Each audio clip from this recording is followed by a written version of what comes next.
मुनाफिक जब किसी को गिराना चाहता है तो उसे धक्का नहीं सहारा देता है। हर एक मिनट कोई ना कोई इस दुनिया को पीछे छोड़ जाता है। हम सब इस कितार में अनजान बनकर खड़े हैं।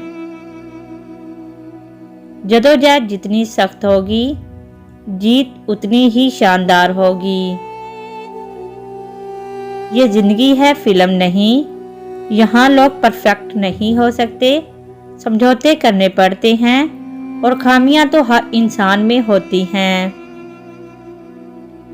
कुछ लोग अपनी अक्कड़ की वजह से कीमती रिश्ते खो देते हैं और कुछ लोग रिश्ते बचाते बचाते अपनी कदर ही खो देते हैं। कभी कभी मीठी गुफ्तगू करके लोग आपको इज्जत नहीं, धोखा दे रहे होते हैं। सच्चे इंसान के लिए झूठ में कोई अच्छा मकसद हो सकता है, लेकिन झूठे इंसान का सच सिर्फ आग लगाने के लिए होता है। अल्लाह उन लोगों के साथ है जिनके दिल बिखरे हुए हैं।